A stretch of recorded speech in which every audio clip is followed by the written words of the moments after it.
wisdom, the grappling for the static evidence is a flaw, and we should rather flow with our creative natures. We can reconstruct from nothing itself all of the forms that civilization need have expressed for our purposes. In fact, perhaps a more clear beginning might be to preempt in terms of discursive exposition by about 10 minutes and just introduce the fact that one of the great minds of early Alexandria, a personal friend of Ptolemy Soter, was the great mathematician Euclid. And Euclid, his great book on the elements, has been given to school children ever since. In Alexandrian times, in Roman times, through medieval times, right up into our own day. I was given Euclid to study geometry as a youth. But where does Euclid begin his discourse on the structure of perceivable shape? He begins, of course, with the very first axiom about a point. And he says, rightly so, a point is that which has no parts and which has no magnitude.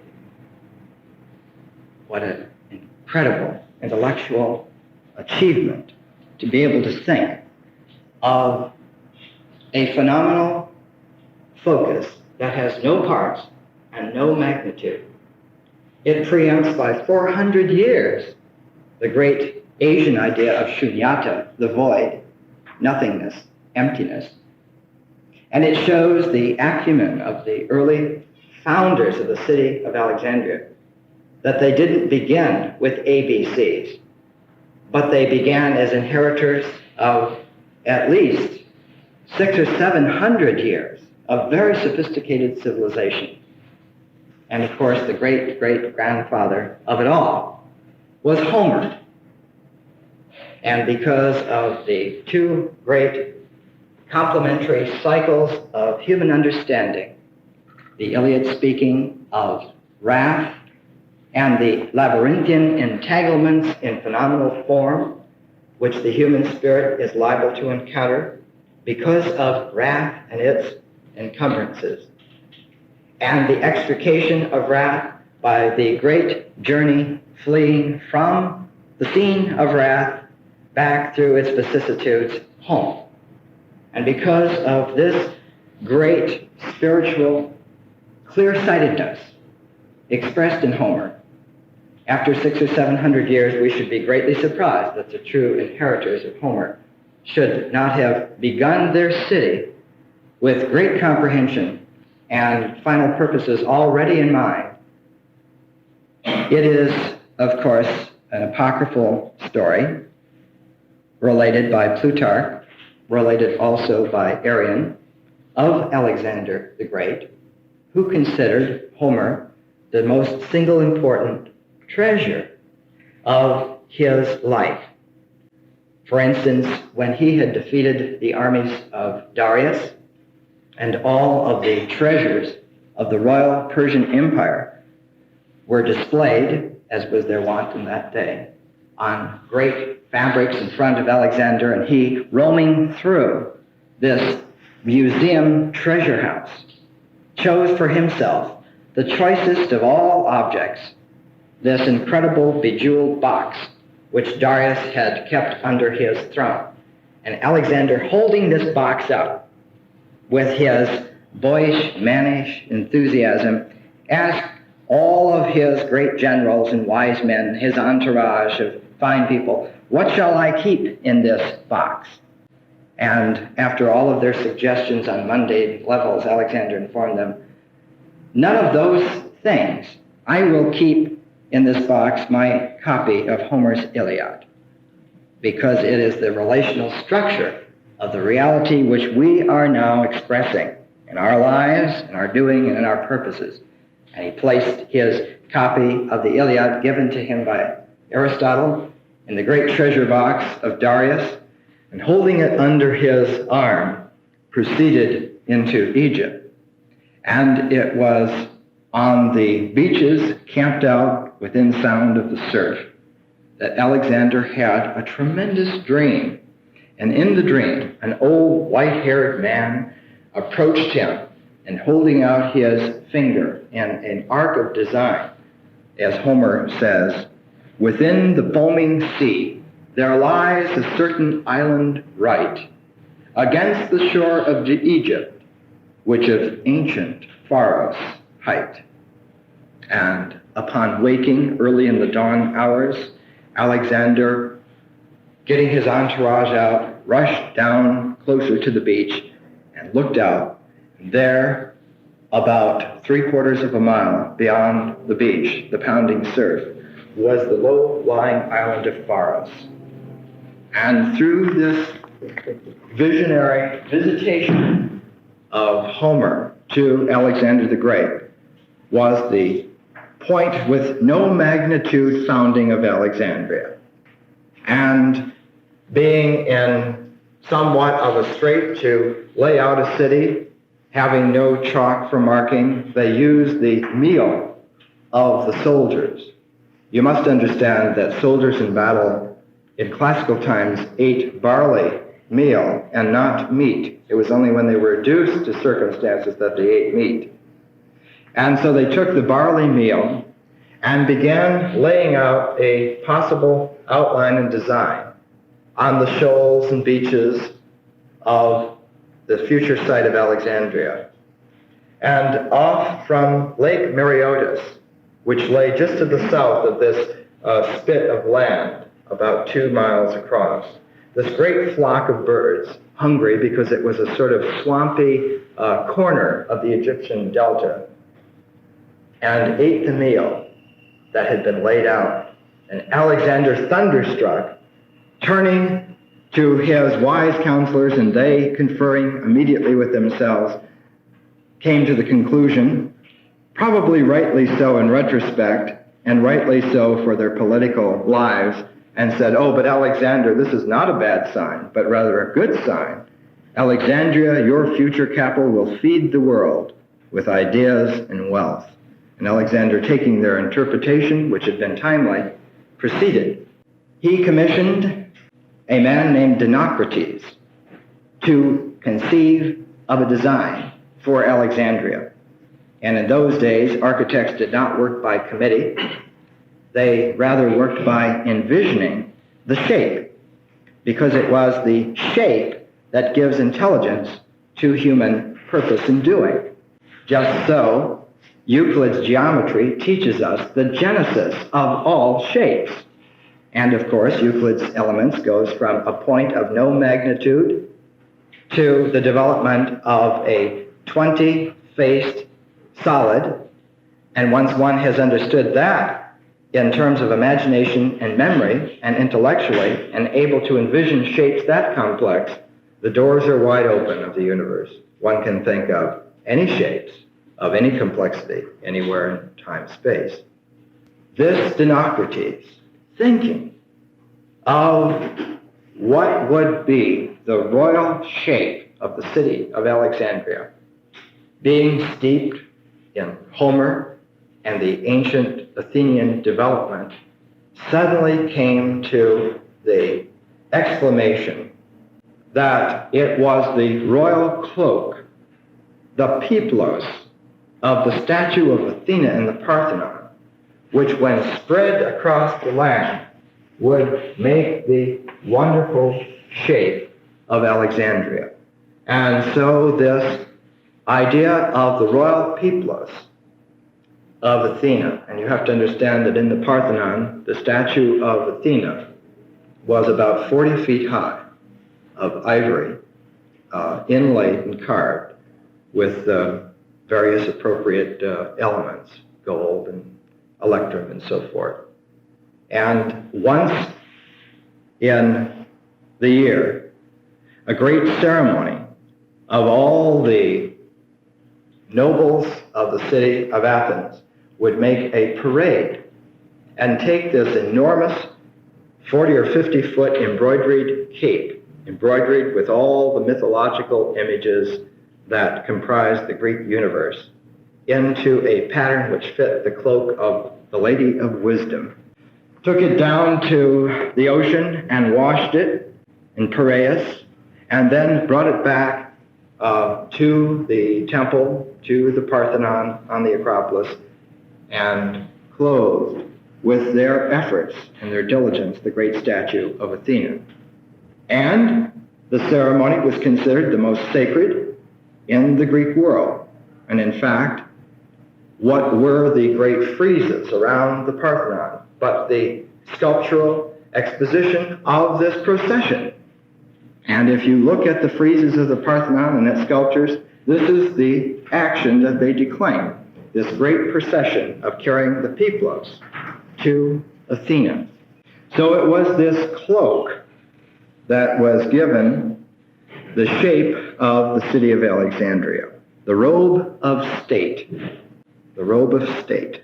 And of course, this ceremony would happen in midsummer, usually around the 21st to the 28th of the month of what we would call June today.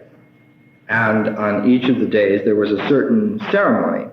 And just before the cloaking, there was an all-night ceremony around what we would call Midsummer Night's Eve.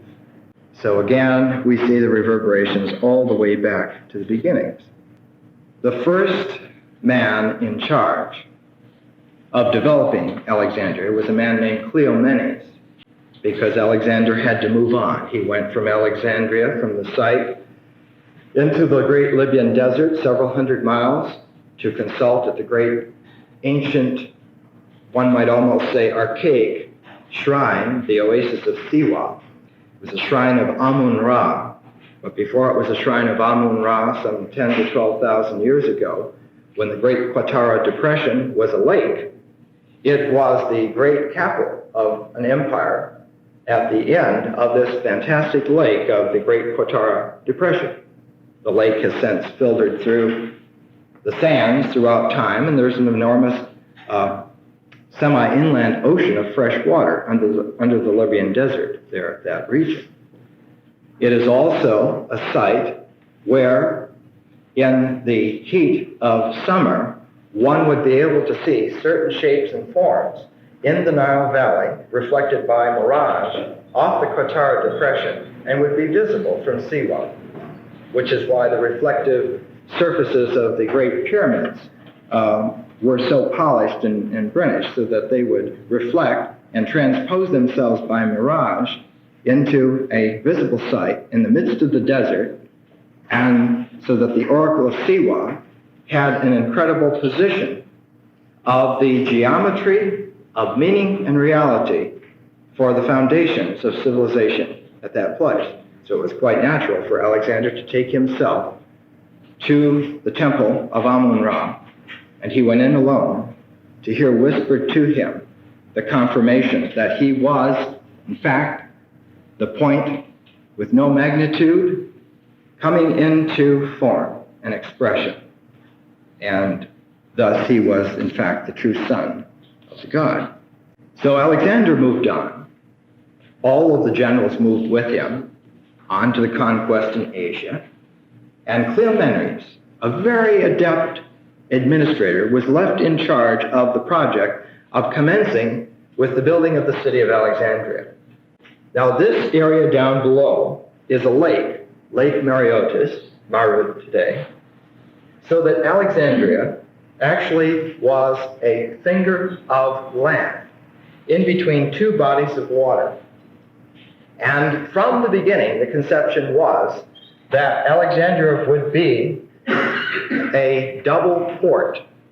It would have harbors on Lake Mareotis connecting to the inland of Egypt through canals which were dug, linking Lake Mareotis with the branches of the Nile River, so that Alexandria would be a seaport for the whole land of Egypt, and that the conception of the royal boat of state, which traditionally was brought from the Great Pyramid up the Nile River, and I'll show you a slide of that great ship of state which was found buried a few years ago right in front of the Great Pyramid. I'll show you a photograph of that. But the idea was that Alexandria then, as the capital port, would have access by direct shipping lanes and for commerce, and by direct shipping lanes for religious ceremonies to the entire hinterland of Egypt. And at the same time, as if it were like the central plate in an electrolysis transformative process, it would be able to convey the wealth of Egypt to the outer world by ports on the Mediterranean Ocean side, so that it had double ports, and it would be the interface between the entire Mediterranean world and the entire Egyptian world, so that there were ports made. In order to ensure that the Mediterranean side ports would be viable for some time, remember now, most of the coast of Egypt silts because of the deposits of the Nile. Alexandria is far enough to the west of the Canopic branch so that it does not silt. So Cleomenes, under the instructions of Alexander and Dinocrates, made a connection between Pharos and the mainland. And because of the distance, it was called the Heptastadium, the seven stadia, Heptastadium, which is about 1,400 yards. And this Heptastadium eventually included an arc. Some put it on both sides of the Heptastadium, but I rather think they were together. Two arches which allowed ships to pass in between the two harbors. This harbor was known as the Great Harbor. The Great Harbor. And in Ptolemaic Alexandrian times, it was in fact the focus. In Roman Alexandria times and after, the other harbor, known as the harbor of Eunostus, the harbor of happy return. Eunostus was the son of one of the Ptolemies. This was the prominent harbor in Roman in later times, and I think today is rather the harbor which is used. But in Ptolemaic Alexandria, it was the Great Harbor. And in order to ensure that this part of the great Peplos cloak, where the head of Athena would be in the cloak, they placed a structure which on one level was the center of the harbor, on another level was the torch of the imaginative eye of Athena, and on yet another level was the integrating structure and the whole design of the city of Alexandria. What was that structure? It was the great lighthouse of Pharos. Pharos was said in many classical references to be 400 ells high, which is about 500 feet, or as tall as a 50-story building. And it was out of white marble. And on the very top was kept a sacred fire and flame with reflective mirrored glass constructs, so that the light from the Pharos lighthouse was visible 35 miles out into the Mediterranean Ocean. But anyone who's been on the ocean at night, you can tell the glow long before you can see the light. And so the glow of Pharos was seen perhaps even 50 miles out into the Mediterranean, and also inland. The great refinement of Egyptian glass and Alexandrian science produced a quality of mirroring surface so great that in the siege of Syracuse one time, one of the Alexandrian savants who lived in Syracuse, the great Archimedes, designed some mirrors which reflected sunlight so powerfully that they began to set Roman ships on fire out on the harbors. These were powerful individuals. We'll get to them. So that Pharos occupied this tremendous height, and it was one of the wonders, classical wonders of the ancient world. But it integrated the entire design of the plan of the city of Alexandria as the sacred Peplos, or cloak, of the goddess Athena.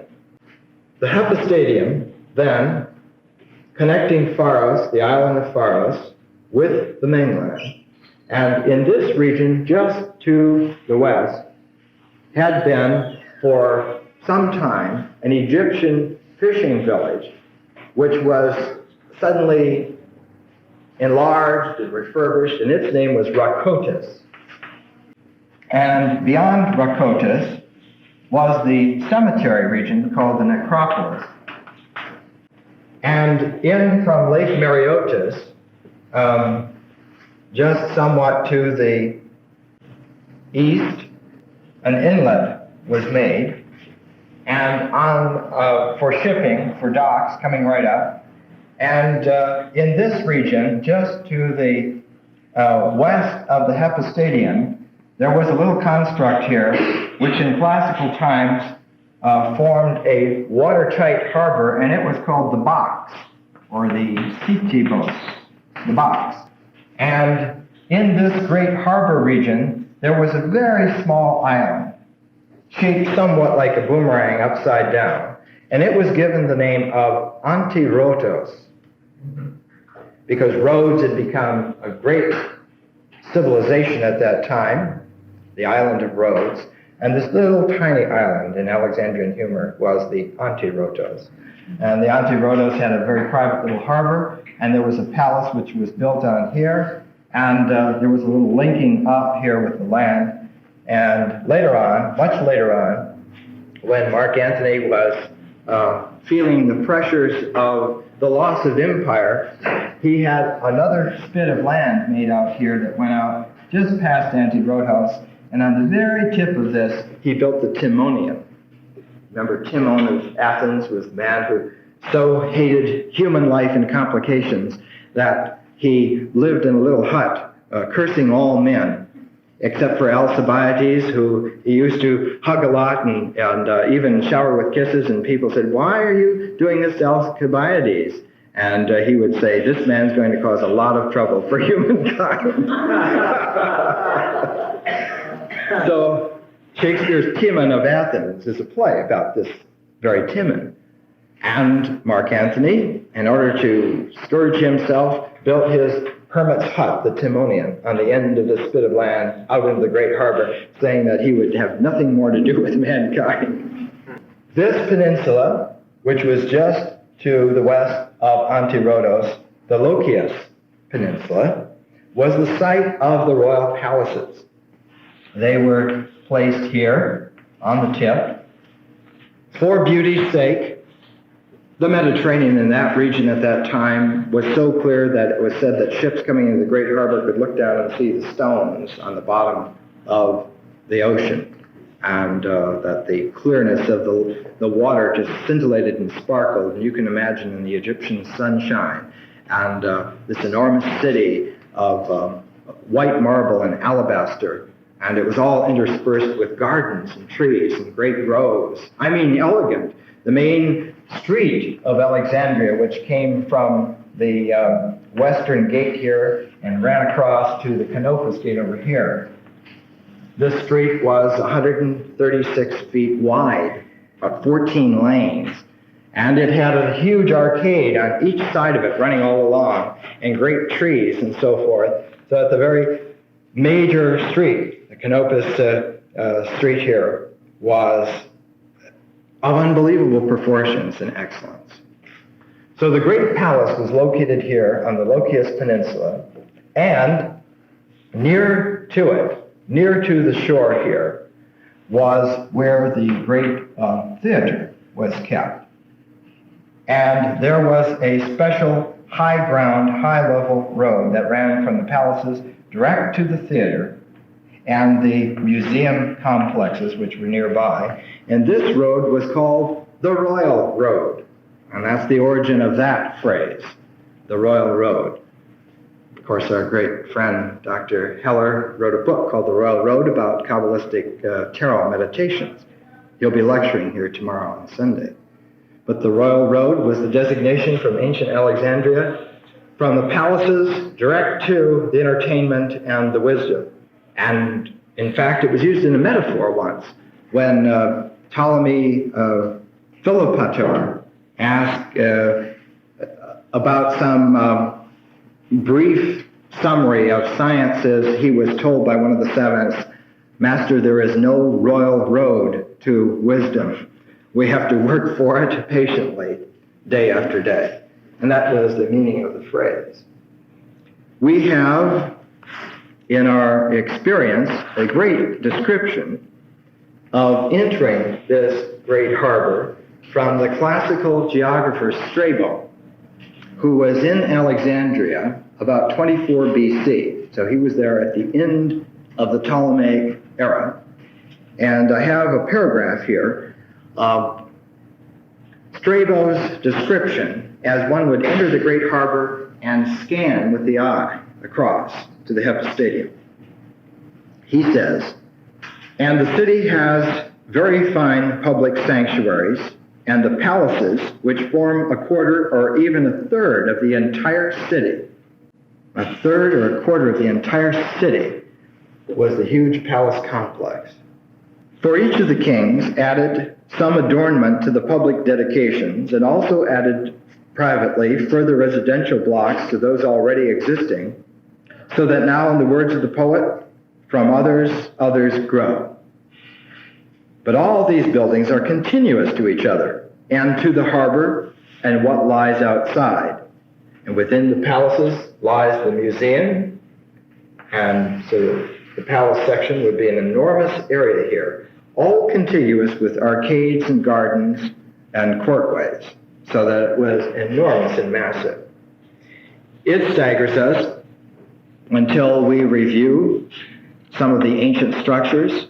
For instance, if you review the great reconstruction of Knossos by A.J. Evans and his monumental 5 volumes, The Palace of Minos at Knossos, by 2000 BC, Knossos covered the area of what a city would have covered the previous generation.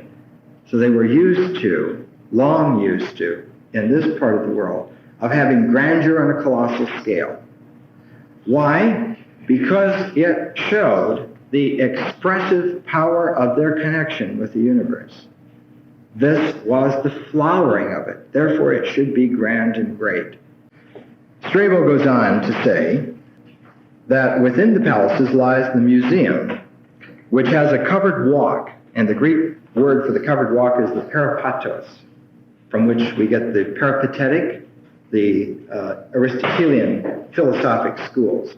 The peripatetic schools were those that walked under the arcades and so forth, as opposed to the Platonic, which were the academies, those academicians who would study in one sort of garden area. The Aristotelians would move out structurally. There was a difference. Incidentally, there was a difference in the handling of the scholars at the Great Museum, in the library. They would sit at dining arranged by the schools of philosophy to which they were dedicated, so that all the peripatetics would eat together, all academicians would eat together, whatever schools of philosophy were represented, and there were quite a few different ones, that would be the dining order. There was no other structure.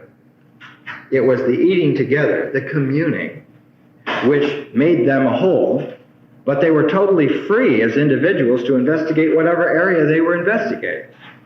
And in terms of the eating arrangements, each group would elect from themselves some principal or president who would represent that group in a colloquia or a senate, so that decisions that had to be made en masse could be made by representatives.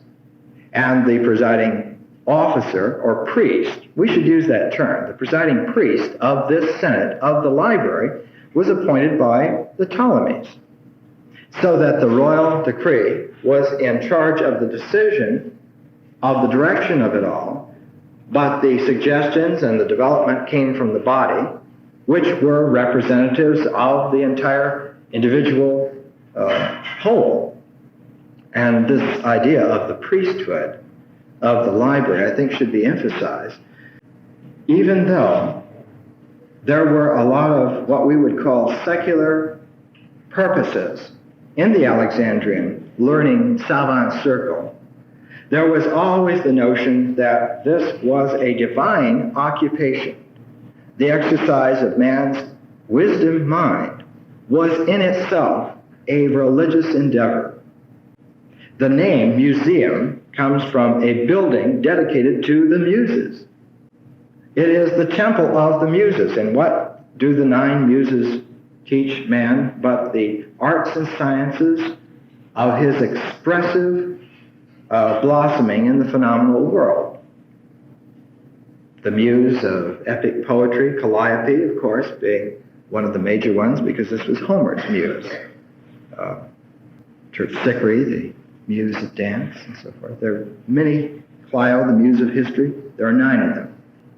So that the museum lay within the palace structure, and Strabo goes on to say that there is a covered walk of peripatetus that runs in throughout, all around the museum and the library, and that an exedra in a block in which are the refectory and the mess of the scholars, that is where they eat, who belong to the museum. This body, the museum, possesses corporate funds. That is, they had their own funding to do with what they would.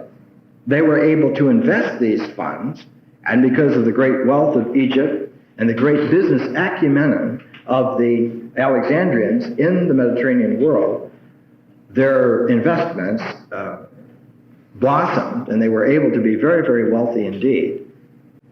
The head priest in charge of the museum, previously appointed by the kings and now by Caesar Augustus. Remember, Strabo is writing this in 24 BC. Octavian had taken over everyone's show by then. The lecture next Thursday is about that, incidentally, if you're curious how he did that. The monument, Strabo goes on to say, the monument known as the Sema, or sometimes it's called Soma. Better for us to say Soma because we realize Soma means body. And the Soma in this case was the body of Alexander the Great. And Ptolemy Soter had literally, by force of designing will, taken the body of his chieftain Alexander from out under all the other generals who were still arguing in Babylon over what was to be done with the empire and with the body. And Ptolemy, knowing very well, very gritty individual, kind of a hooking, large nose, pursed lips, deep-set eyes, flowing kind of a hair, a little bit of a burly individual, but still and all athletic. Ptolemy Soter was one of the closest individuals to Alexander, and he realized more than anyone that the key to the entire empire was the city of Alexandria. So he brought the body to Alexandria and had built there a special temple, the Sema, or the Soma, to house the body of Alexander. And the body was placed into a solid gold sarcophagus, so huge and so enormous that one of the later degenerate Ptolemies, who fell into great debt, paid it off by melting down the sarcophagus of Alexander the Great and substituted an alabaster or a glass coffin in its place. But you can imagine that the enormity of wealth in the original tomb of Alexander the Great, enough to pay off an emperor's ransom. So Ptolemy Soter had the Soma built, and it was in this general palace area. The monument known as the Sema is also a part of the palaces. This was an enclosure containing the tombs of the kings and of Alexander. As each Ptolemy passed on, they were added to the area where Alexander's body was placed.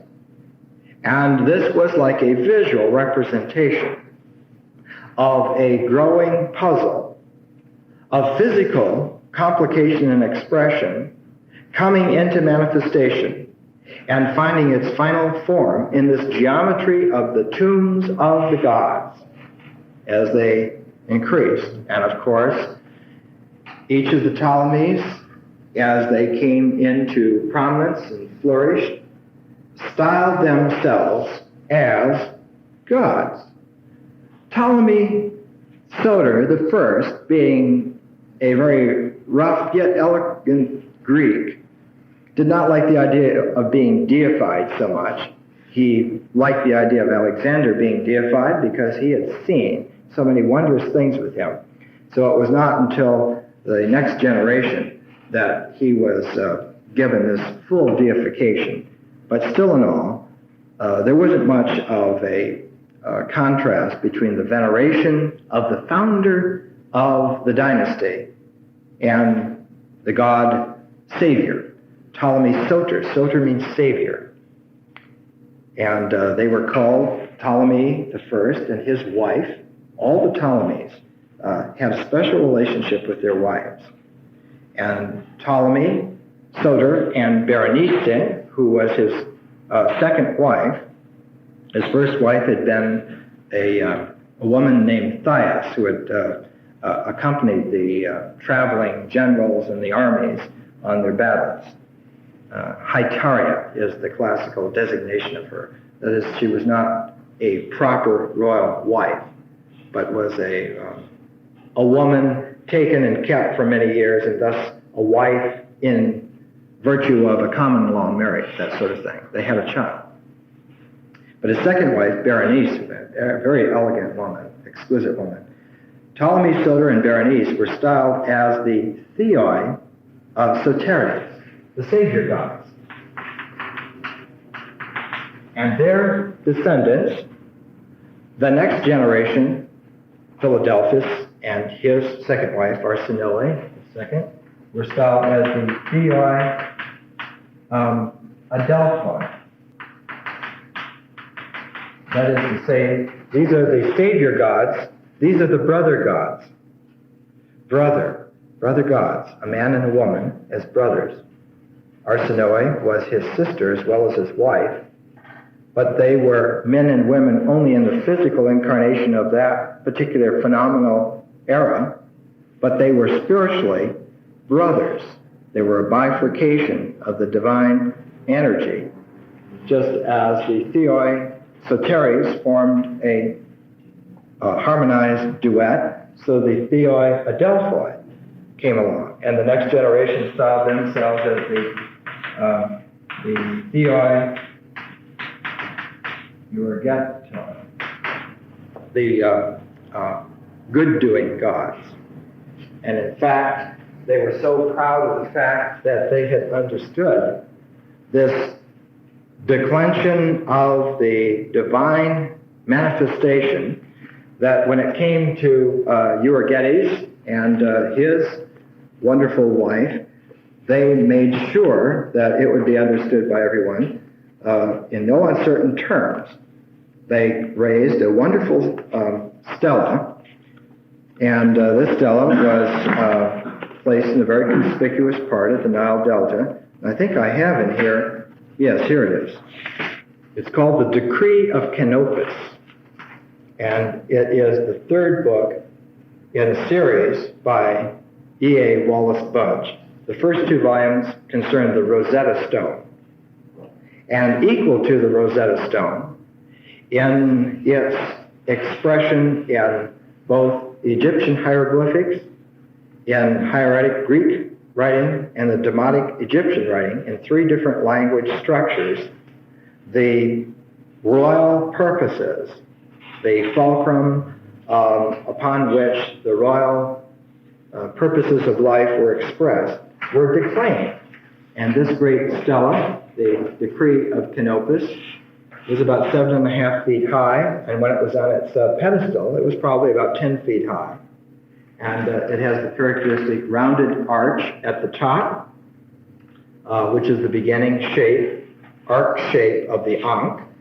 And on the very top were the wings of Horus and the red sun of Amun-Ra, and the two royal serpents, one wearing the crown of the south and one wearing the crown of the north, and inside the hieroglyphics for eternal life, and the fly swatters of royal sitting on the throne, so that the imagery on the top declared that this was a royal decree of enormous magnitude, and it was presented in 3 languages so that in the hieroglyphics, which only the gods could read, and in the Greek, which only the masters of the land could read, and then on the side in the Demotic Egyptian, which everyone could read, was to claim simply the fact that they were now recognizing themselves as the good-doing gods in a line from their ancestors, and therefore were a part of this DNA of empire, which was decreed from the beginnings of time, from the beginnings of those points of no magnitude, from which the geometry of meaning has always spun itself out for mankind. And in this wonderful text, maybe I'll give you a little bit, you can find the wonderful syntax that they had. That, and for the 25th day of the same month, whereupon he received the sovereignty from his father, having assembled on this day in the temple of the good-doing gods in Canopus, spake thus, inasmuch as King Ptolemy, the son of Ptolemy and Arsinoe, the brother gods, the Theoi of Delphi, the brother gods, are at the queen Berenice, his sister and wife, the good-doing gods are at all times performing very many and great deeds of benevolence to the temples throughout the country. That is to say, they do the benevolence to the temples, and the temples generate this divine connective energy and pass it on to the people. That sort of thing. And the people, of course, by their diligence and excellence, pass it on to the land, and the land sings its fruitfulness back to the Creator. And the whole cycle of existence may be harmonized. And boy, was it harmonized. The first 3 Ptolemies were so adept at the economic construction that they proceeded with throughout Egypt, that Egypt literally became the breadbasket of the Mediterranean. One project that was initiated under Soter and then completed magnificently under his son. He had several sons, but the great son was named Philadelphus, from which we get the term Philadelphia. Philadelphus. And beloved of the gods. The character of Ptolemy Philadelphus is probably one of the most suave, energetic, kindly, loving individuals that has ever manifested. He was an extraordinary individual. And he realized that Egypt in ancient times, back 1,500 years or so before his time, that Egypt had been a tremendous provider of food. And in taking a personal survey of Egypt, realized that because of the changing geography, especially of the Nile River, and especially because in one portion of Egypt, called the Fayum, that the Nile had silted up and no longer flooded into this enormous valley, much like, think of the San Joaquin Valley here in California, this enormous Fayum, which had been fertile in antiquity to their times, was now somewhat barren and degraded. So Philadelphia had a whole reclamation project initiated with connecting canals dug and refurbishing of the soils and plots of land and so forth, so that the entire Fayum, this whole area, much like our San Joaquin Valley, was suddenly brought back into fruition in one generation, and of course with all the tremendous facilities that they had and the wondrousness of the land, they very soon began to produce more food than Egypt could possibly eat themselves, and this formed the basis of a lot of their economic wealth. Rome, later on, of course, coveted Egypt for its wealth, and you have to understand that the basis of the wealth was the capacity to make foodstuff. To understand that the population of the Roman Empire was an asymptotic jump over what had previously obtained, say, in the Greek world. There were no large collections of people until the Roman Empire. enormous collections of people, even though they are dwarfed by today's monstrosity. At the time, it was an unheard of situation. Athens in its heyday, under Pericles, never had more than 200,000 people tops, including all the slaves. Alexandria had more than 1 million people, and Rome had close on to 2 million people. So you can understand that these were metropolises, even in our terms, and in the classical world, they were of unheard of proportions. They were not cities, they were prodigies. So that the good-doing gods then have set themselves up as the theoi euergetoi. Ptolemy I had done such a wonderful job on setting up the city of Alexandria, taking it over from Cleomenes, when he'd come in with the body of Alexander and his troops, and his personality and his designs. He remembered that he had also received instruction as a youngster with Alexander from Aristotle. And Aristotle had urged many improvements. First of all, he had urged them that knowledge and learning was the core of any successful undertaking. So that Aristotle's notion that one should have a library, a personal library of some extent, influenced Ptolemy Soter. And it was under his aegis and his understanding that began the great collection of manuscripts. The Alexandrian Library, at its height, had somewhere near 900,000 papyrus rolls. And this doesn't give a true indication of the number of volumes because many of the rolls were mixed. That is, there were 4 or 5 or 6 books on a huge roll, so that the number of volumes in the Library of Alexandria, in terms of book volumes like we would think of, were several millions, really. So we have to think of the beginnings of this library of Ptolemy Soter, coming from the idea of Aristotle, and coming also from the idea that the Muses, who are the patron spirits of learning for man, should have their temple, the museum, associated physically with the library.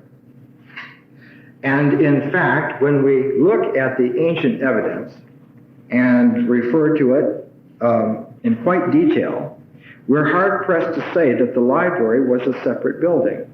We find no discussion by any classical author of a building separate from the museum as the library, so that we are to understand, and even with all the inspection, that the library formed an integral part of the museum, that the museum was not just simply a building, but like the palace structure, was an interconnected courtyard affair with groves and arcades and fountains and other structures, and that the library, the great library of Alexandria, was a part of the museum complex, as it should have been by its intellectual genesis, as a part of the worship of learning, really. We can use that phrase, the worship of learning. This library was, from the beginning, cast to be of unbelievable proportions and became an integral part of the ambition of all of the Ptolemies, almost to the level of a fetish, so that they passed laws that any books found in any ships would be requisitioned immediately. They would make copies for the individual, but the original books would be kept in the library. And in fact, they went about this in Ptolemaic style. They borrowed the great edition from Athens of the 3 tragedians, made beautiful, sumptuous copies in papyrus, and sent the copies back and kept the originals. And so they became known in the Mediterranean world as bibliophiles with a vengeance.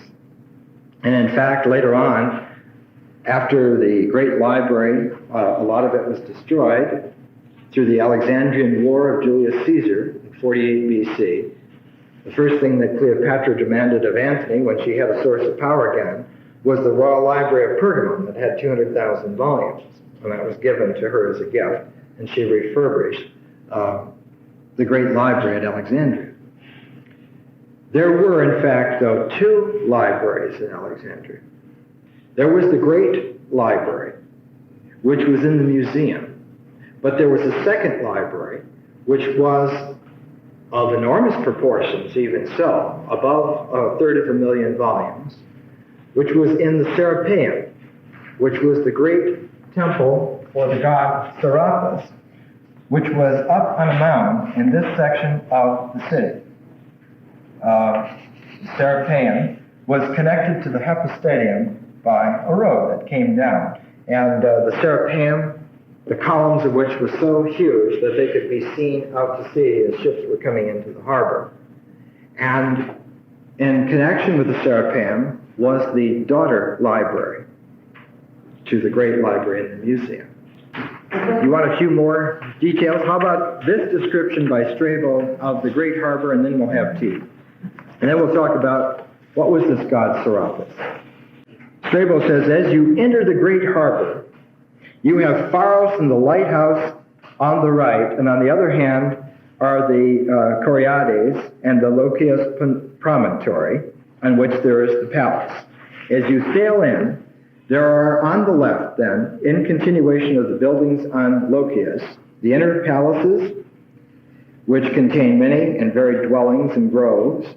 Below these is the artificial closed harbor, which is the private harbor of the royal family, and Antirotos, the small island in front of the artificial harbor, which has both a palace and a small mole, this pier.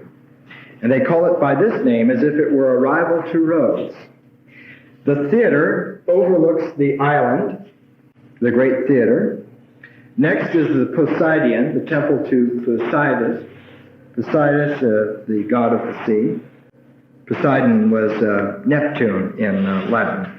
Next is the Poseidion, which is an arm projecting from the so-called Emporium, so the next building, on which the temple of Poseidon is stretched out, so that there was the theater, the temple of Poseidon, and then the Emporium, sort of an interchange place for goods on a colossal scale. Strabo, because he lived in Roman times, also adds, Antony added to this promontory so that it projected into the middle of the harbor and constructed a royal pavilion on the extremity, which he called the Timonium. This was one of his last acts, after which, being abandoned by his friends, he sailed to Alexandria after the defeat at Actium, judging that the rest of his life, which he would pass without such friends, would be like that of Timon. Next, there are the Caesarion, a huge temple built to the daughter of Cleopatra and Julius Caesar, to the son of Julius Caesar and Cleopatra, the Caesarion. And of course, when Augustus took over the show, and typical Augustan action, he would destroy things and then rebuild them about 5 times what they had been, just to show that his was the power to destroy and to create. And so there was the Caesarion, the Emporium, and then a whole string of warehouses coming up to the Hypostadeum. So that this entire area here, from the Hypostadeum onto the promontory of Lochias, was the scene of most of the activity for Alexandria. The great Canopus way here from the western gate to the Canopus gate, and outside of the Canopus gate here was the Hippodrome, and the great suburb area of Eleusis. And I'll get into why Eleusis should be a suburb of Alexandria. You get the idea as you get into Alexandria and you study it more and more, that Alexandria has the flavor of almost a colony taken off the planet of Earth and placed on another planet. You get almost the same feeling of looking at the geography of Alexandria as you would get about looking upon a map of Mars. That what they had done was of the proportion of taking themselves off the traditional growth pattern of the planet Earth and placed themselves into a space colony mentality where they were in a completely different world from the one which had obtained without break throughout antiquity. That is to say, that man had developed from Neolithic times up to a certain level of civilization, and then had literally leaped off the planet in terms of his mystical insight and intellectual capacities. And that Alexandria literally floated in mid-air upon the realized dreams of its science, its religion, and its understanding of life.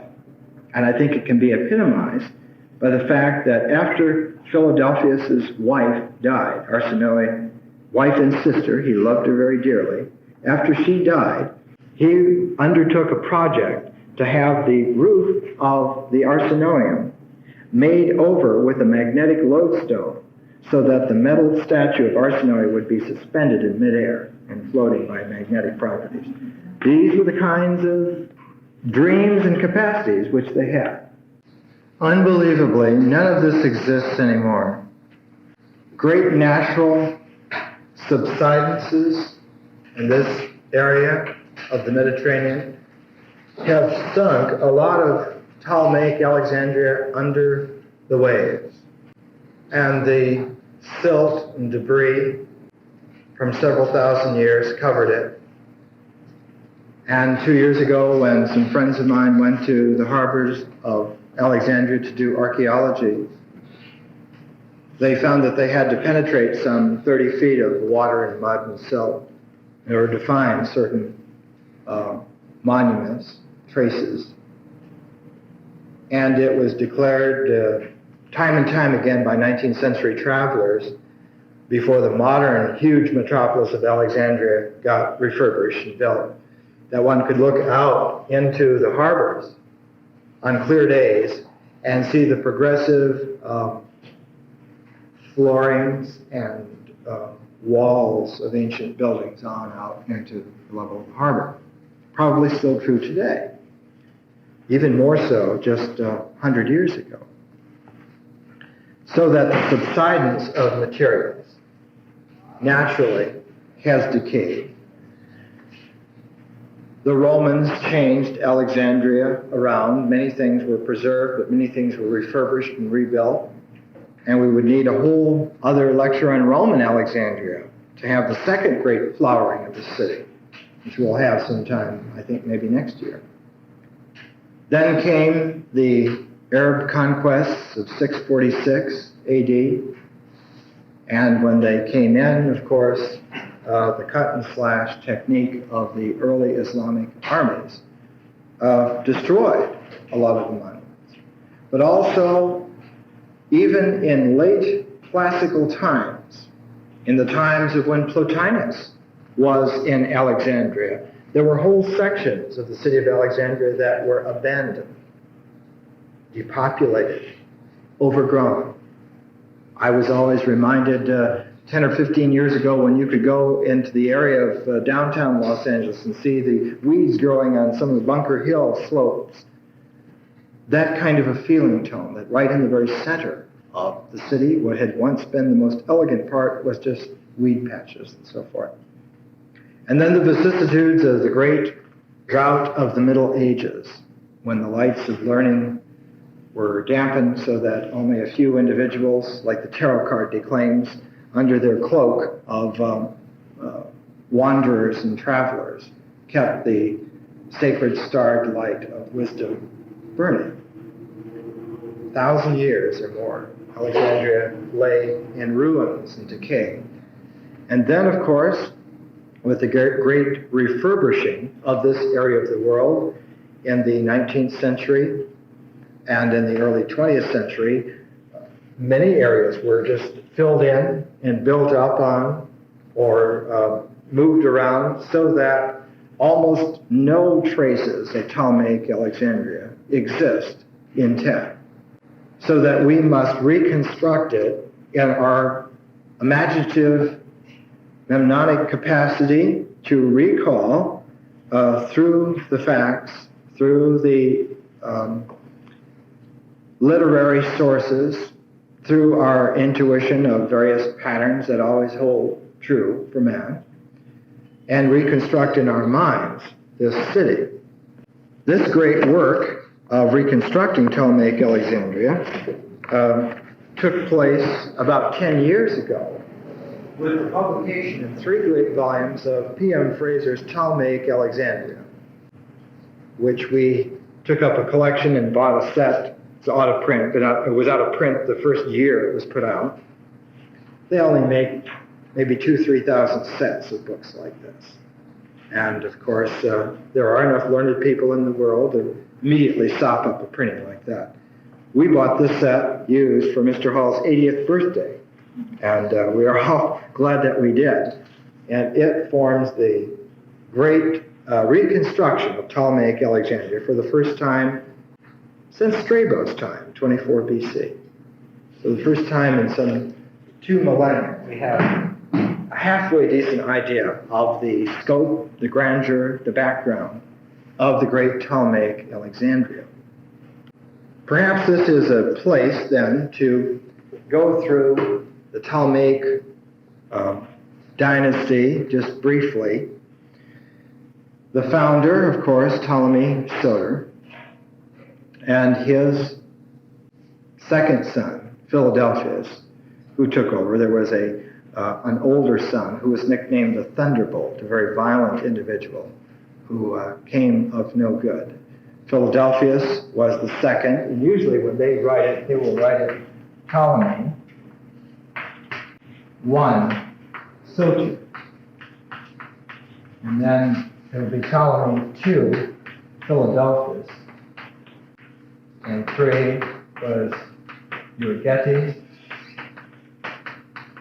And 4 was, so that for the first, I can't spell too well while I think. The first 6 Ptolemies largely kept intact through a period of time which would run roughly from about 320 BC, would have been about the time that Ptolemy Soter was positioned in Alexandria in a place of power. Down, Philadelphus came in about 286 BC. Euergetes was in to about from 245 BC. Philopator came in about 221. Epiphanes about 205. Philometor came down to roughly about 145 BC. So that from 320 to 145 BC was an intact lineage, father to son,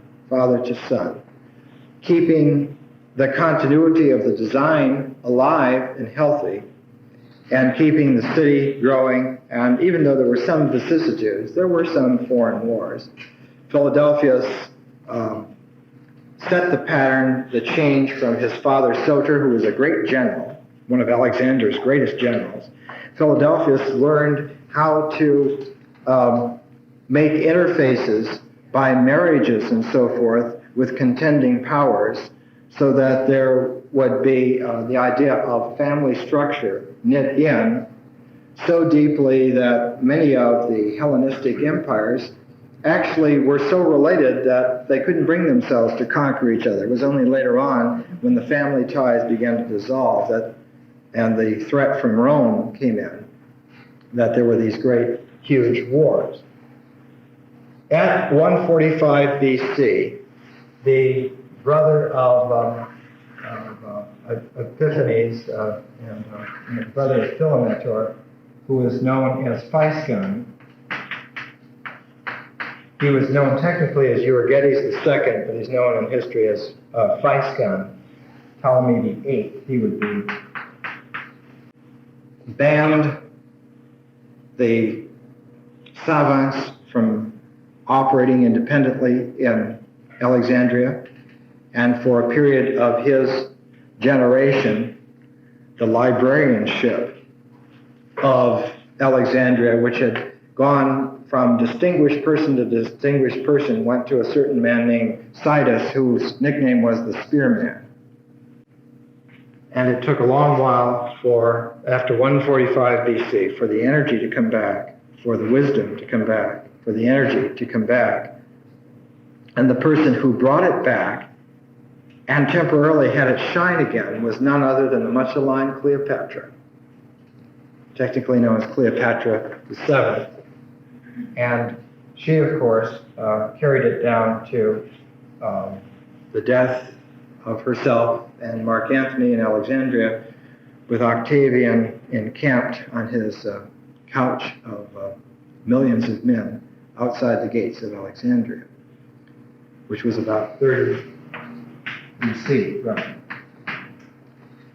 So that there were about 300 years, having about in the middle of those 300 years, a period of a generation or so of total collapse and decline, and then a slow bringing back. Then, of course, after Augustus took over, Alexandria became Roman, and Roman Alexandria then had its regenerative capacities, and the first person in that lineage was the great Jewish philosopher Philo Judaeus.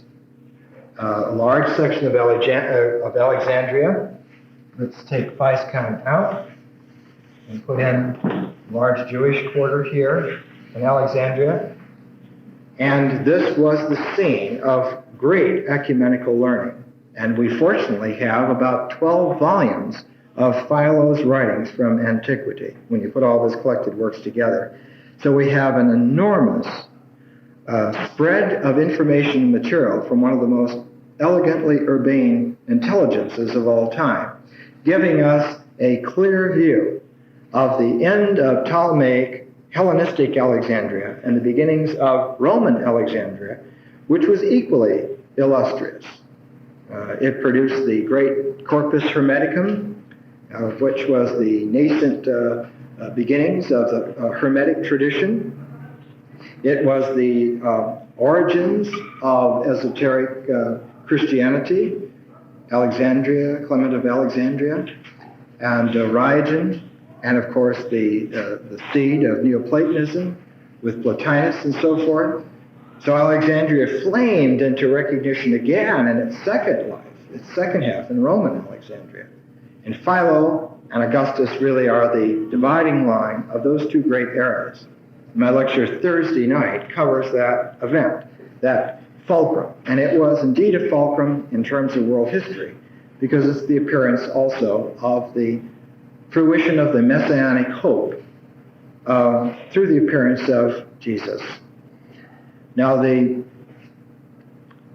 early as the reign of Philadelphus, that is about 280 to 270 BC, around in that decade, Philadelphus, in order to carry on with Soter's design for the library, decided that it was only half the case to collect books that were available, that in fact one could make books by making translations originally out of languages that had never been translated.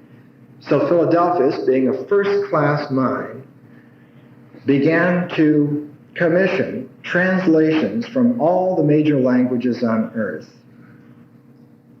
all except the Chinese. There were envoys of Philadelphus at Buddhist councils in India.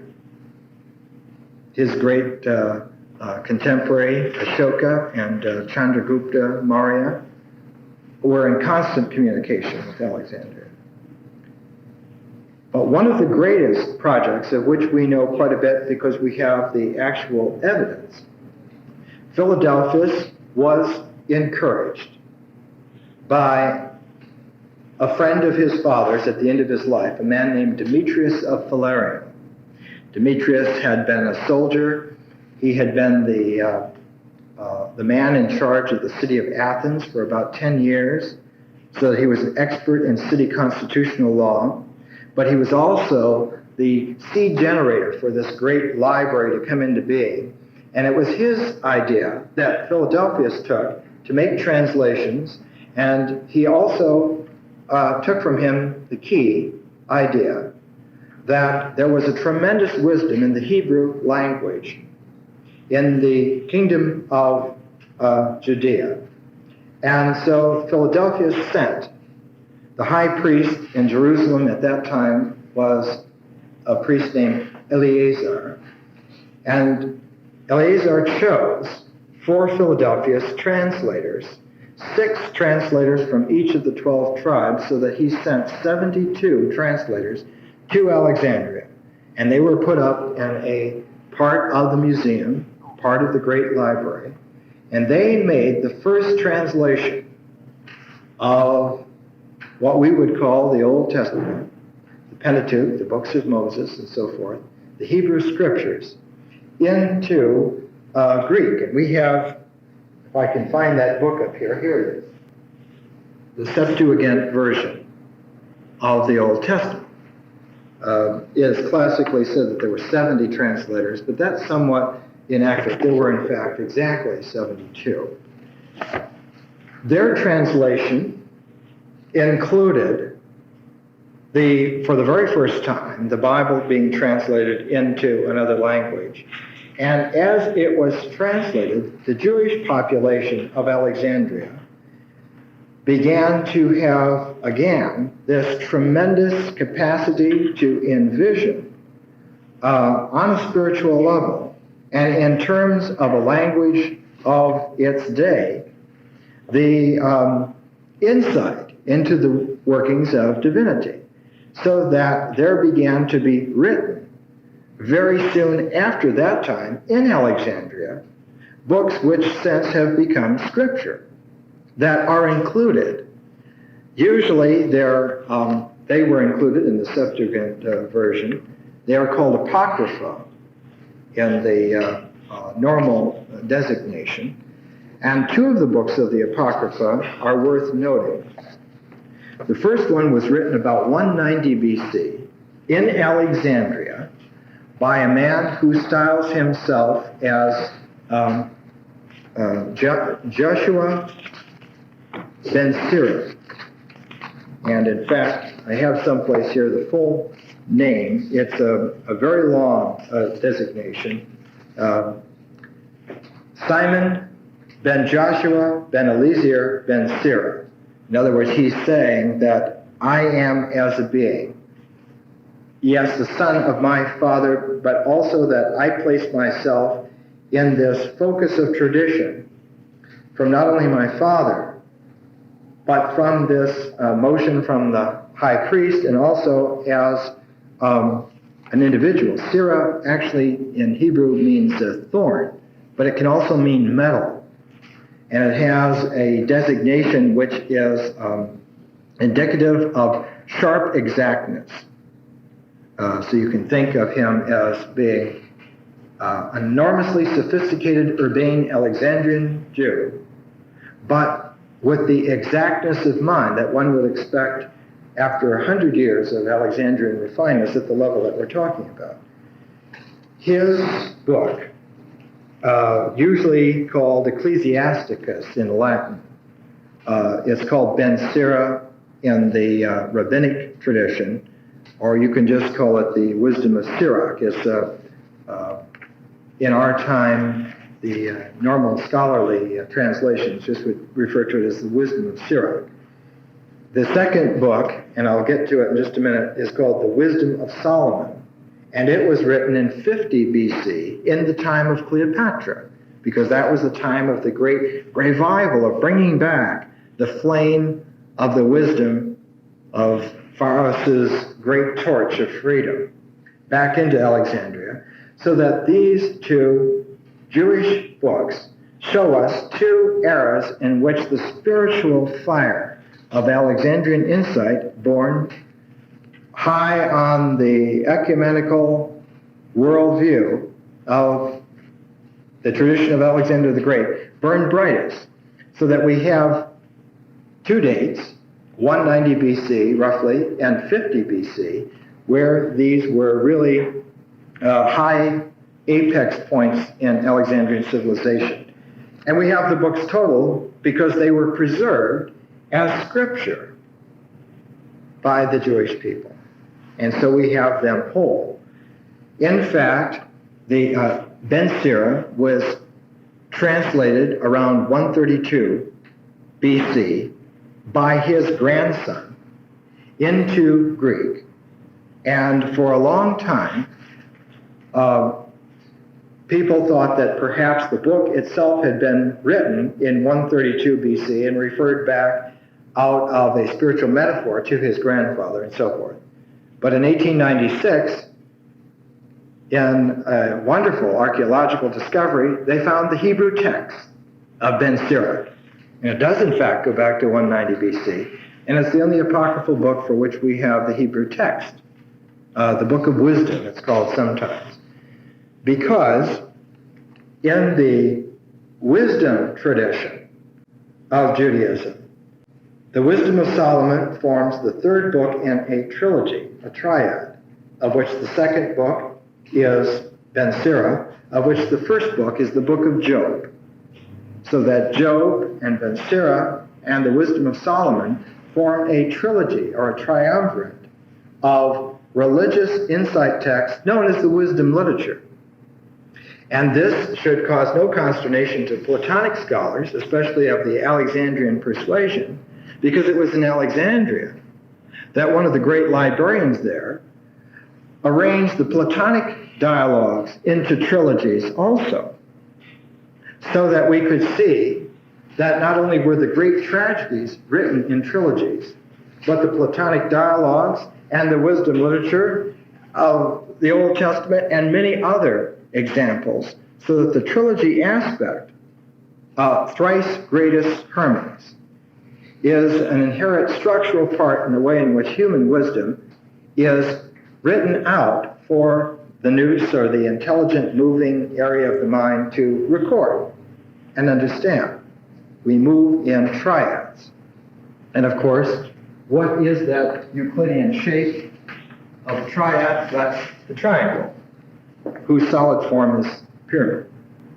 This wonderful attempt, almost 300 BC, by Philadelphus to make this translation possible, brought this kind of thinking into Alexandria and into Alexandrian society. Let me give you just an example here. This is one paragraph from Ben Sira. This is the designation would be chapter 50, verses 13 to 22. This is near the end. The end of Ben Sira has a structure known as the last 8 chapters of Ben Sira, as known traditionally in rabbinic tradition as the praise of famous men.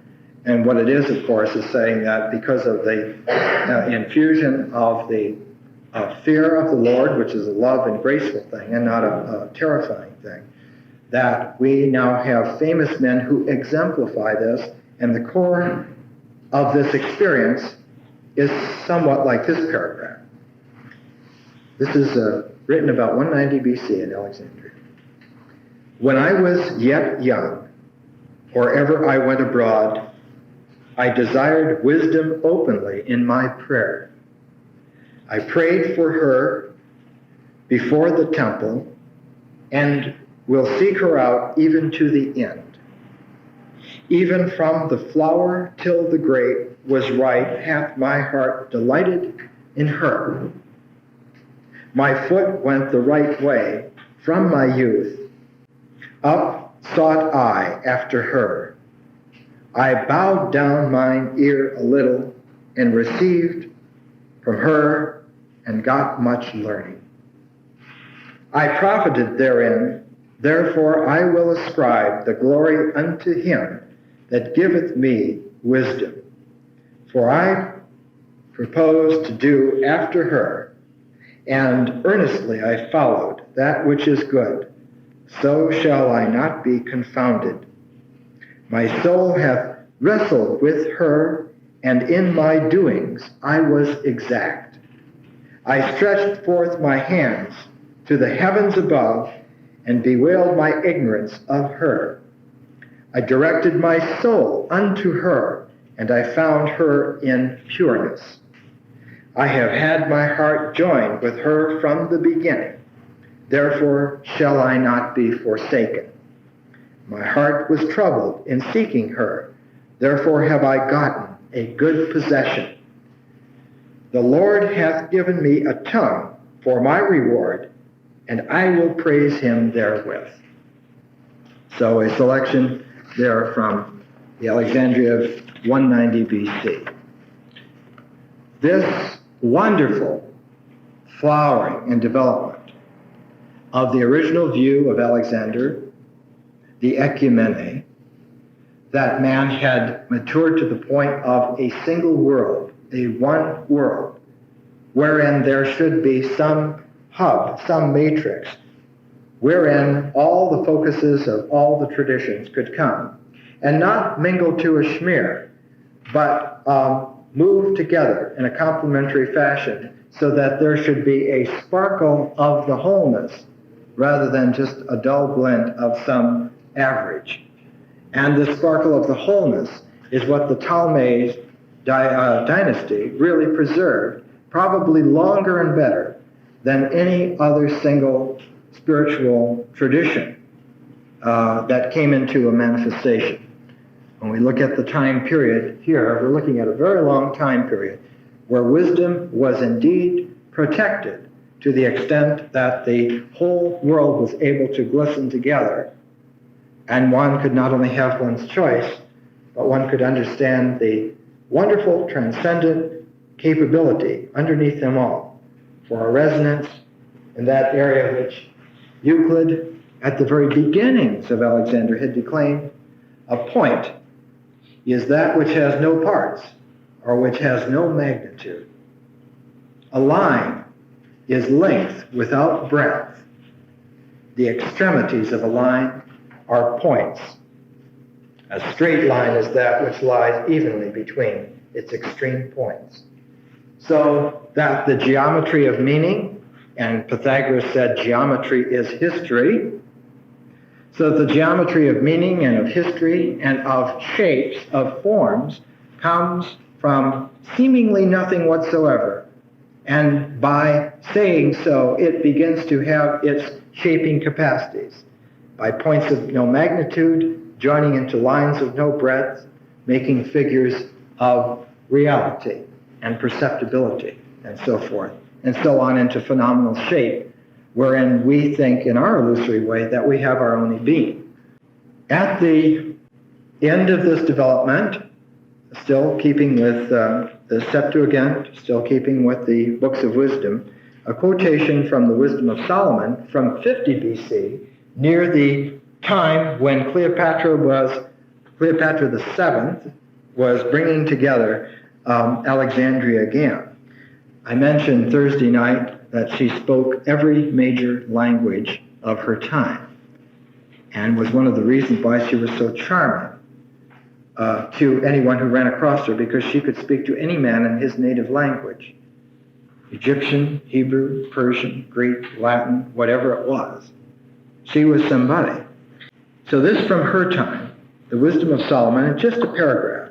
This is from the very first chapter, verses 4 to 7, about wisdom.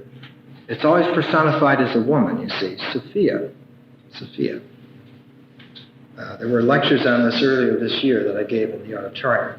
There are cassettes of those, where I went into it in detail. Here it is. For into a malicious soul wisdom shall not enter, nor dwell in the body that is subject unto sin. For the Holy Spirit of discipline will flee deceit, and remove from thoughts that are without understanding, and will not abide when uprightness coming in. For wisdom is a loving spirit, and will not acquit a blasphemer of his words. For God is witness of his reins, and a true beholder of his heart, and a hearer of his tongue. For the Spirit of the Lord filleth the world, and that which containeth all things hath knowledge of the voice. And so you can see that the moving manifestation for our spiritual kind in the phenomenal world is in the realm of language, and language refined to exactness. And this, of course, is the great provenance of wisdom and learning.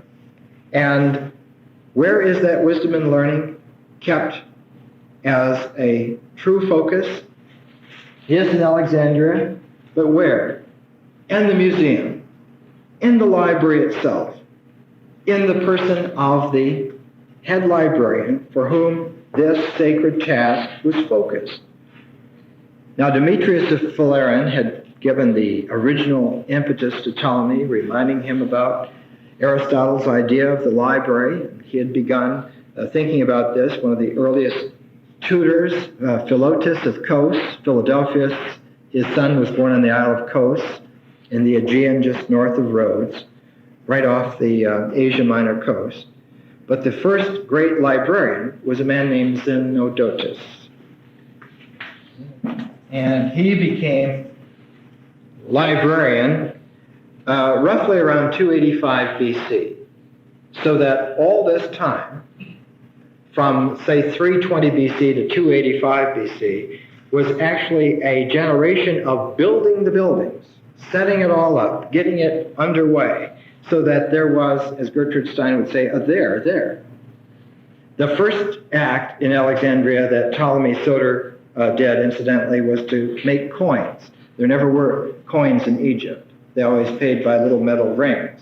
It was a Greek idea of having coins, and of course the coins came from the old Argive tradition in Greece.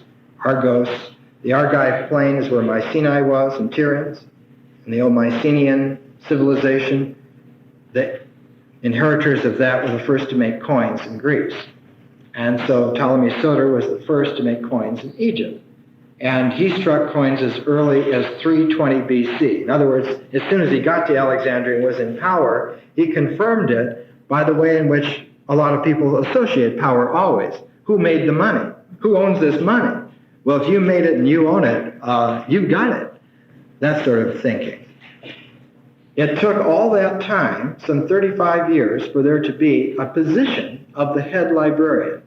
And thereafter, the head librarian usually was the tutor to the royal family, so that the up-and-coming Ptolemaic generations were literally tutored and shown why this library was there, to show them how to manifest their power and vision and keep it intact. And so they understanding that would add to it, and not only keep it intact, but allow it to grow.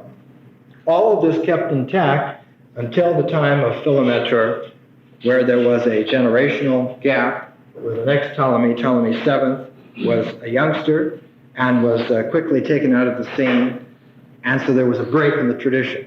And of course, when you have a break in the DNA, then you have a mutation, and usually the first mutations are monsters. And this is the tradition. The second librarian was a man named Apollonius of Rhodes. And he didn't get the designation of Rhodes until later on in his life. He went off to Rhodes in a huff.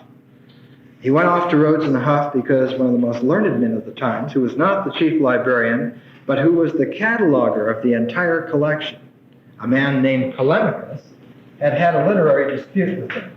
So we didn't put in Ptolemaic. Even though he wasn't head librarian, he was a big boy of his time. And then Apollonius of Rhodes. So Zenodotus came in about 285 BC, was librarian for 25 years to about 260 BC. Then Apollonius of Rhodes was librarian from 260 BC to 247 BC when he quit the city and went to Rhodes. The argument, incidentally, was over whether or not there could be epic poetry in Alexandria. I mean, these were serious people. Ptolemaic, you see, all the great librarians there understood that the central spiritual campfire around which they were collected had for its guiding star Homer. And Homer is, of course, the author of the two great epics, the Iliad and the Odyssey, among some other minor works. So the argument came down, and Zenodotus was great because he made big commentaries of Homer. The very first, since the days of Pisistratus and Solon, some 300 years before that.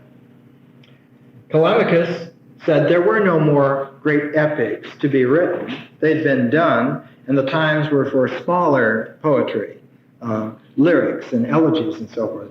And Apollonius said no, because he, in fact, had written a huge epic called the Argonautia, and he wanted a little recognition for this.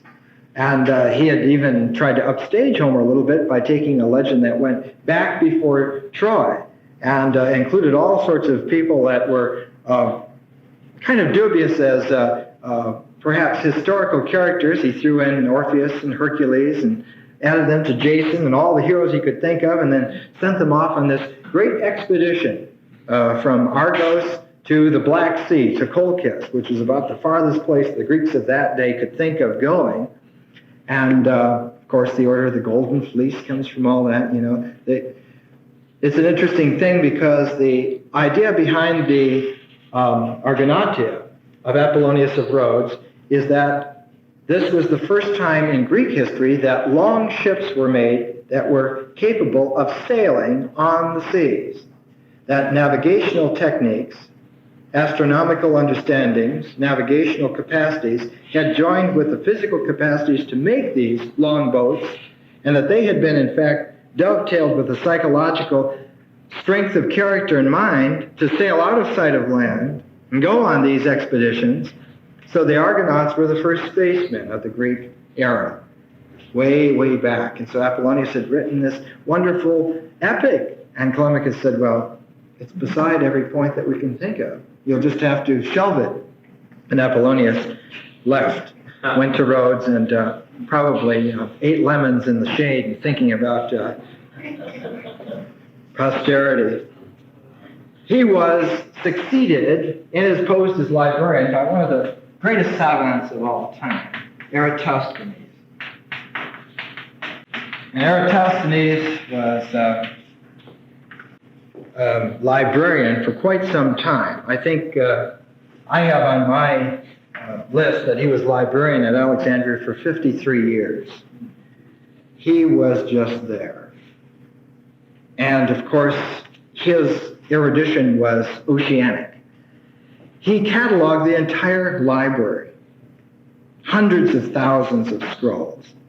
And the catalog was called in Greek the Pinakes. And the Pinakes occupied 120 books themselves. So that there was an enormous wall of books which he had written, which was a detailed bibliographical description of the entire library. So that he didn't read every volume, perhaps every papyrus, but he looked at every one of them and had sized it up so that literally he knew it all, if anyone did. He was a great personal friend of the wife of Philadelphus, Arsinoe the second. And it's related in one apocryphal story that she was going by one of these great feasts and all this was going on. So she asked him what was going on in there. And he described the situation, and she said, "What a squalid party," and walked on.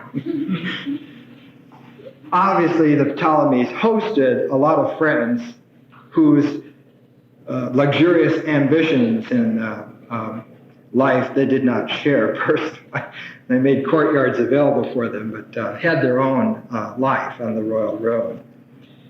Eratosthenes was one of the great intellects of all time, and he applied himself not only in literature, but in the sciences. And he was the man who designed what is known in history now as the sieve of Eratosthenes. And Mr. Hall, in his great book on page 71, has a outline of the sieve of Eratosthenes. It's a way of finding the cardinal prime numbers in numerical reality, of being able to find numbers that are only dividable by themselves or unity. And it was a great intellectual achievement for some near 300 BC. He was also the man who made the detailed measurements. The farthest south controllable point in the Ptolemaic Empire was around Syene, which was where the Aswan Dam is today. And he determined that at noon, on the summer solstice, the sun shone directly down a well in Syene. But on the same day, at Alexandria, some 500 miles north, it was off by about 7 degrees.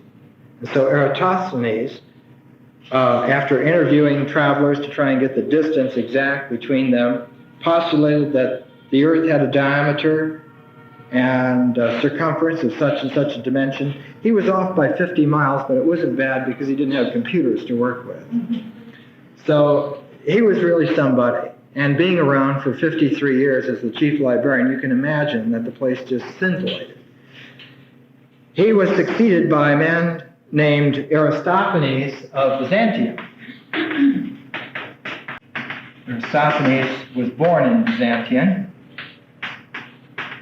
but grew up in Alexandria. He had had as his tutors Eratosthenes and many other individuals. He was the great redactor of Homer. He's the one who really took over from Xenodotus the idea that the Homeric epics belong in 24 separate sections for each letter of the Greek alphabet. There are mystical reasons for this, a mystical geometry for it. But he's the one that did the great editions of the classic authors, and we received from antiquity the authors in the rendition that was given to them by Aristophanes of Byzantium. He made the first collected edition of the poems of Pindar in 17 books. They had never been collected together, portioned them out as the various odes, the Pythian odes, the Nemean odes, the Olympic odes, so forth. He made the standard edition of Euripides, the one which we inherit today. He did the first critical edition of Aristophanes' Old Comedy. He grouped the dialogues of Plato into trilogies. Not all of the dialogues, there were 15 of them that grouped, so that there were 5 trilogies of 15 dialogues. He was succeeded by another Apollonius who styled ideographus in Greek. They always say to him, Apollonius ideographus, not of a place, but of a capacity. And he was librarian then, after Aristophanes of Byzantium, who was there from 194 to 180 BC. He was librarian from 180 to 153 BC. Then, a great mind, scientifically and critically, Aristarchus of Samos came in, not to be confused with another great author of antiquity, Aristarchus of Samos. Aristarchus of Samothrace went one better than Eratosthenes or Ptolemaic in his nitpicking, and received this great long title of what we would call in our colloquial El Grammaticus, the grammarian who was a stickler for the final coda, the final surprise. But he also had another Greek nickname, the Mantis. He was so critically nitpicking, he was like a mantis. But he was a tremendous individual as a librarian, and really called in antiquity the complete critic. He finished up all the fine editing and critical editions, so that by the time of this tremendous travesty of the banishing of the savants temporarily from Alexandria in 145 BC, and Aristarchus was the librarian, and he simply left town. Wouldn't put up with Physcon and his brutality. And after him, of course, in came Sidus, nicknamed the Spearman. And for several generations, they had inferior librarians. All this time, of course, the development of Alexandrian science and literature, especially in religion, went on apace. Various individuals from all over the Hellenistic world would come and study at Alexandria, take great learning from the city, and then go back to their respective cities and better them. One great example out of hundreds, literally, that could be chosen Archimedes, the great engineer of antiquity, was from Syracuse, and he went to Alexandria and studied, and he learned the wonderful investigative techniques which they had. And so once he was back in Syracuse and the king wanted to determine whether the crown which had been made for him was gold or whether it was surrogate, he gave the problem to Archimedes, sort of the court scientist.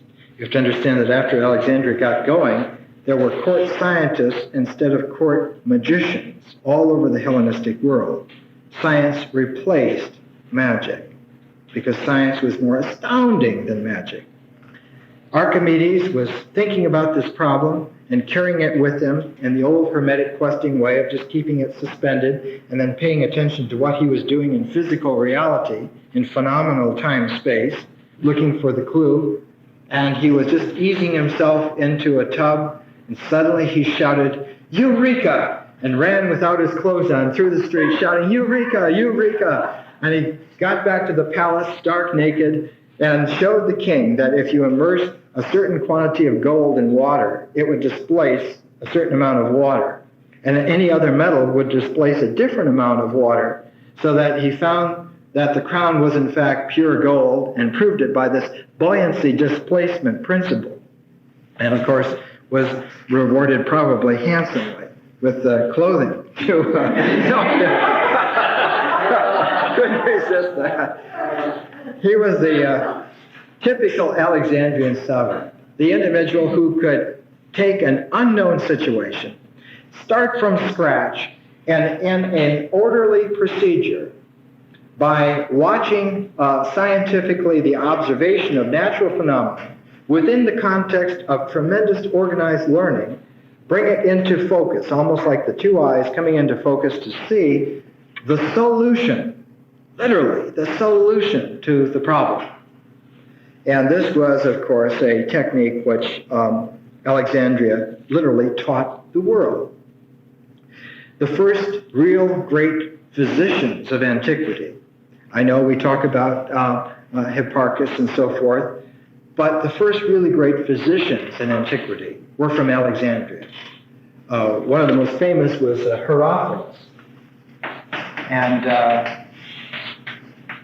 you have to understand that usually in antiquity, dissection and vivisection were absolutely forbidden for religious and sacrificial reasons. But in Alexandria, a special dispensation was made by the early Ptolemies, especially Philadelphus and his son Euergetes. They made a special dispensation so that Herophilus could make dissections before classes of people, much like the paintings of Rembrandt and so forth, showing the ways in which the nerves and the veins and the muscles were there in the body.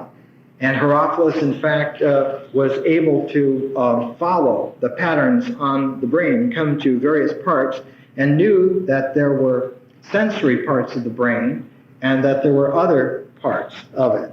And he was the first to understand the actual physiological mechanism of the eye and the optic nerve and so forth.